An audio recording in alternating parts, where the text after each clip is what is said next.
எங்கள் திரைத்துறையை சார்ந்த முதல்வருக்கு நாங்கள் வந்து வாழ்த்து சொல்ல வந்திருக்கோம். திரைப்பட தயாரிப்பாளர் சங்கத்திலிருந்து அதே மாதிரி எங்களுடைய கோரிக்கையும் சொன்னோம். ரொம்ப அன்பாக கூப்பிட்டு எங்களை உட்கார வச்சு ரொம்ப பாசமாக எதுனாலும் உடனே சொல்லுங்கள், உடனே பண்ணி கொடுக்குன்னு சொன்னார். அதே மாதிரி நாங்கள் ஒரு 10 வருஷமாக சிறு படங்களுக்கு மானியம் இல்லை, அந்த கோரிக்கையை முன் வச்சோம். கண்டிப்பாக ஒரு லிஸ்ட்லாம் கொடுத்துருக்கோம். கண்டிப்பாக உங்களுக்கு நான் பண்ணி கொடுக்குன்னு சொல்லியிருக்காரு. அதே மாதிரி ஒரு ஸ்டுடியோ கேட்டிருக்கோம், இண்டோருக்குள்ளே ஒரு ஸ்டுடியோ வேணும்னு சொல்லி கேட்டிருக்கோம். அதே மாதிரி நம்ம ஓடிடி ஒரு நிறைய கருத்துலாம் சொல்லி ஒரு லெட்டராக கொடுத்துருக்கோம். கண்டிப்பாக உங்களுக்கு எல்லாமே நாங்கள் பண்ணித்தரோம் அப்படின்னு சொல்லி ரொம்ப மகிழ்ச்சியாக இருந்தது சொன்னோம். இல்லை, திரைத்துறையில இருந்து வந்து பார்த்தீங்கன்னா ஒரு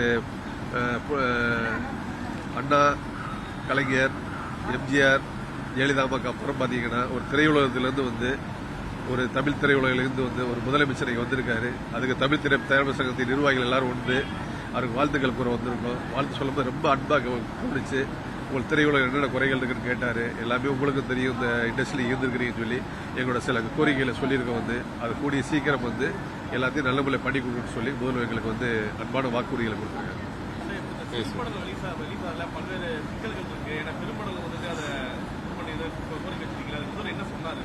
இல்லை, நாங்கள் எல்லாத்தையும் எடுத்துன்னு இப்போ தான் முதல்ல வாழ்த்து சொல்ல வந்திருக்கோம். நாங்கள் ஒரு லெட்டராக கூட அவரும் ரொம்ப பிஸியாக இருக்காரு. நம்ம எல்லாமே எந்த இதனாலும் சொல்லுங்க மனுவாக கொடுத்துருக்கோம். அதாவது ஆரம்பத்தில் வந்து எப்படின்னா எல்லாத்தையும் ஒரே டைம் கொண்டு போக முடியாது, ஒரு ஸ்டேஜ் பை ஸ்டேஜாக தான் பண்ண முடியும். அப்படிங்கிறனால வந்து கிட்டத்தட்ட ஒரு 10 வருஷமா வந்து சப்சிடி, அதாவது சின்ன படங்களுக்கான மானிய தொகை ரொம்ப பெண்டிங்காக இருக்கு. இதனால கிட்டத்தட்ட பாத்தீங்கன்னா ஒவ்வொரு வருஷம் ஒரு 40-50 தயாரிப்பாளர் வந்து கிட்டத்தட்ட வெயிட்டிங்ல இருந்துகிட்டு இருக்காங்க. அதனால அதை இமீடியட்டா ஒரு பரிசீலனை பண்ணுங்கன்னு சொல்லியிருக்கிறோம். உங்களுக்கு ஹைதராபாத்ல இருக்க மாதிரி ராமோஜி பிலிம் சிட்டிங்கிற மாதிரி வந்து தமிழ்நாட்டில் ஒரு பிலிம் சிட்டி வேணும்னு சொல்லி கேட்டிருக்கிறோம். உங்களுக்கு அப்புறம் இன்னும் சில கோரிக்கைகள் திரையுலக சார்பாக வச்சிருக்கிறோம். வந்துட்டு அவர் படிப்படியா ஒன்றுனா படித்தரேன்னு சொல்லி ஒரு அன்பு இதயத்தோட அன்பு சிரிப்போட கண்டிப்பா படித்தரேன்னு கொடுத்த மனுவை அவரே வாங்கி அவரே படிச்சு பார்த்து சொன்னார். ஏன்னா இவ்வளவு பொறுமையா பார்த்ததுல நாங்க இது வரைக்கும் அப்படி பார்க்கல. அவ்வளவு அன்பாக கட்டிடுற உடனே நான் பண்ணித்தரேன் அப்படின்னு சொன்னார். கேட்டோம். உண்மையிலேயே ஒரு ரொம்ப சந்தோஷமா இருக்கு. எங்க திரைத்துறையில இருந்து ஒரு முதல்வர் ஆகி ஒரு ஐயா எம்ஜிஆர் எப்படி பார்த்தோமோ உண்மையிலேயே அவ்வளவு மகிழ்ச்சியா இருந்துச்சு. அவரை பார்க்கும்போது அவரோட பணிவு, அவர் பேசின விதம் எல்லாமே வந்து அவருக்கு வந்து ஒரு மிகப்பெரிய வாழ்த்துக்கள். அவர் இன்னும் எங்களுக்கு ஒரு பெரிய நம்பிக்கை பிறந்திருக்குன்னு தான் அப்படின்னு தான் சொல்றோம்.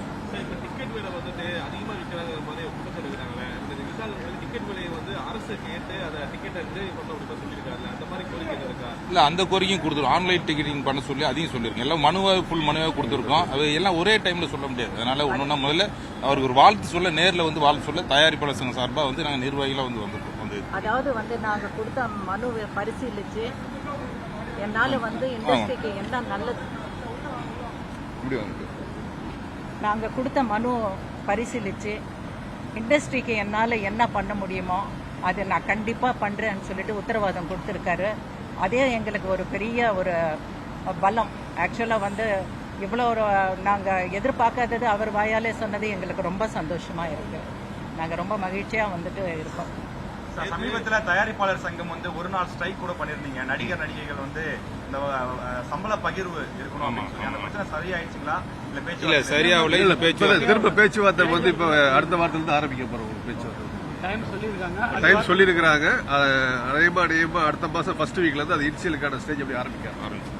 சினிமா துறை சார்ந்தது வந்து சிஎம் கட்டுப்பாட்டு கீழே இருக்கணும்னு விசாரணை வந்து இல்ல, அது வந்து அவர் தனிப்பட்ட கருத்து, அது நம்ம சொல்ல முடியாது. ஒட்டுமொத்த நடிகருடைய கருத்து இல்ல அது வந்து அவர் தனிப்பட்ட முறையில் அவர் சொல்லியிருக்காரு. இல்ல இன்னொன்று பாத்தீங்கன்னா திரைத்துறையை பத்தி முதல்வருக்கு எல்லாமே தெரியும். முதல்வருக்கு எல்லாமே தெரியும். ஓப்பன சொல்ல முடியும். பாத்தீங்கன்னா அவருக்கு எல்லாமே A to Z தெரியும் உங்களுக்கு வந்து. அதனால எல்லாத்தையுமே இப்ப பாத்தீங்கன்னா பதவியேற்று ஒரு வாரத்துல வந்து எல்லா டிபார்ட்மெண்ட்டையுமே டே டு டே என்னென்ன இஷ்யூஸ் வருது எல்லாத்தையுமே ஃபாலோ பண்ணி பாத்துக்கிட்டு இருக்காரு. அதனால திரைத்துறை வந்து உண்மையிலேயே அவருக்கு வந்து கிட்டத்தட்ட ஒரு 40-50 வருஷமா டிராவல் ஆயிருக்காரு. எல்லாமே அவர் தெரியும். கண்டிப்பா அதை வந்து எல்லாத்தையும் ஃபாலோ பண்ணி நல்லபடியா பண்ணுவார் நம்புறோம்.